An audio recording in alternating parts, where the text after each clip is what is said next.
Nesse vídeo vamos falar sobre os capítulos 10 a 17 de Salmos. São salmos curtos, mas 7 capítulos, 7 ou 8 capítulos, a gente vai tendo, assim, ficando imerso nesse espírito de oração e adoração e reclamação de Davi. E nós perguntamos no último vídeo por que Davi às vezes começa gritando por socorro e depois muda de tom no meio do salmo e começa a dar graças. Às vezes, num salmo bem curtinho, por exemplo, no Salmo 13, ele começa gritando no versículo 1: Até quando, ó Senhor, te esquecerá de mim para sempre? Até quando esconderá de mim o teu rosto? Até quando encherei de cuidados minha alma, tendo tristeza no meu coração cada dia? Até quando meu inimigo se exaltará sobre mim? Então ele está reclamando, começa reclamando, ele não está nem um pouquinho sentindo a presença de Deus.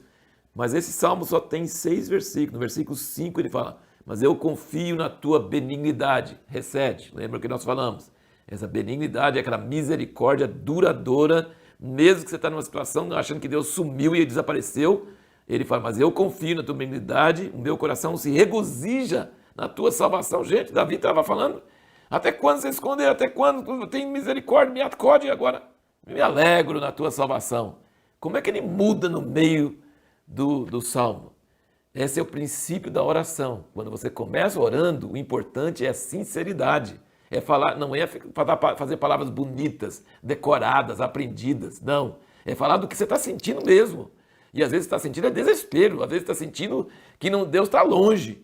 Mas no meio da oração, quando você está orando, você começa a lembrar que Deus é fiel, que o Deus nunca falha. E mesmo sem receber a resposta, você já pode começar a se alegrar.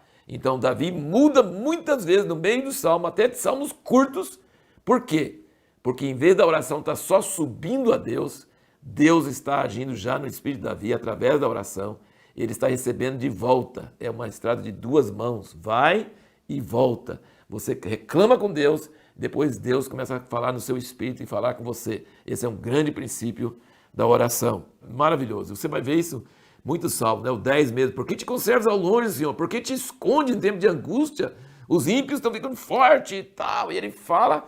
E outra coisa, interessante notar nos salmos que foram escritos muitos anos antes de Jesus. Acho que 600, 700 anos antes de Jesus, ou mais ainda, 1000 anos antes de Jesus. Não lembro mais agora. Mas é muitos anos antes de Jesus. E depois de Jesus nós temos mais 2000 anos. Você já pensou como alguém poderia escrever palavras que valem até hoje, que continua tendo as mesmas situações, os mesmos ímpios, os mesmos inimigos, as mesmas tramóias, as mesmas acusações, os mesmos apuros, os mesmos pânicos, tudo por 3000 anos?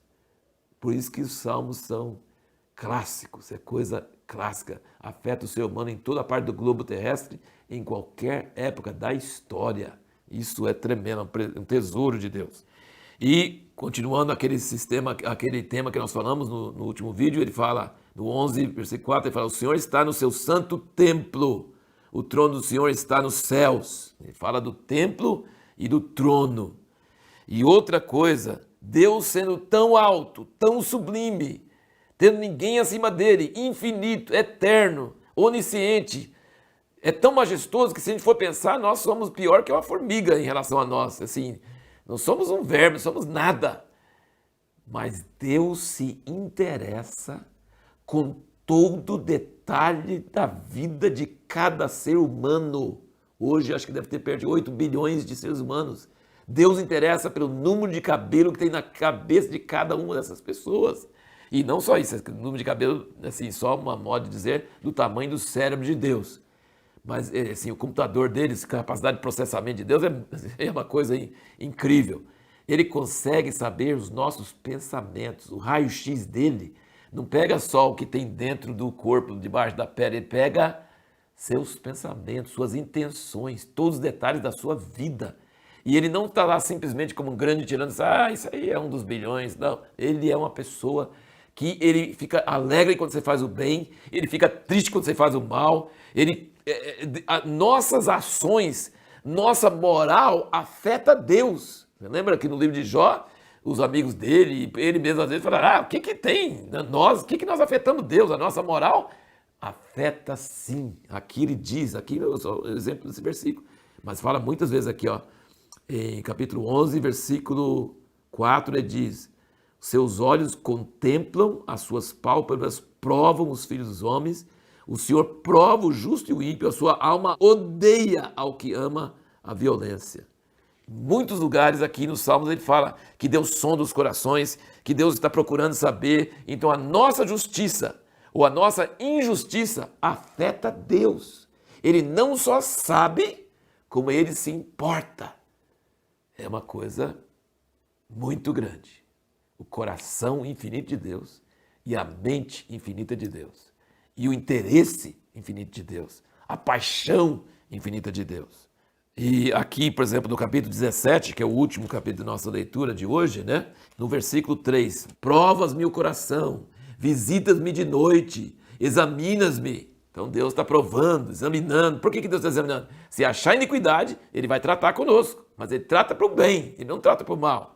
Ele não fica achando suas iniquidades para poder jogar na sua cara. Não, ele acha suas iniquidades para te repreender, para te filtrar, para poder tirar isso de você, para o seu bem. Agora, o Davi diz que nesse mesmo salmo, ele fala aqui, no versículo 10, que os inimigos dele, eles fecham seu coração, com a boca falam soberbamente, andam agora rodeando os meus passos, fixam em mim os seus olhos para me derrubarem por terra. Então, assim, ele está falando que os inimigos ficam sondando você, querendo achar uma brecha para poder derrubar você. Mas Deus te sonda até de noite para ser o bem, para fazer coisas boas para nós. E uma coisa que eu achei muito interessante, que tem um salmo aqui do 14, fala o seguinte: o Senhor olhou do céu para os filhos dos homens para ver se havia algum que tivesse entendimento, que buscasse a Deus. Desviaram-se todos e juntamente se fizeram imundos. Não há quem faça o bem, não há sequer um. Isso aqui é citado em Romanos 3. Paulo cita isso, provando que toda a humanidade é perversa. Toda a humanidade, não tem um que é justo. E aí, mas assim, então não tem nenhum que é justo. Mas por que ele fala tanto dos justos? Ele fala muito dos justos aqui, e se não tem nenhum justo, então como que ele está falando de justos? Então eu só posso entender que desses nenhum que é justo, tem alguns que pela graça de Deus se tornam justos. Então assim, não tem nenhum que pode dizer que não tem erro nenhum, não tem justo. Filho de Adão, todos são injustos. Mas Deus, no meio dessa turma toda, ele pega pessoas e cria neles uma vontade de ser justo, como teve Noé, na época do dilúvio, foi justo diante de Deus. Jó, nós acabamos de ver. Mas todos eles, se for olhar pertinho, não era totalmente justo.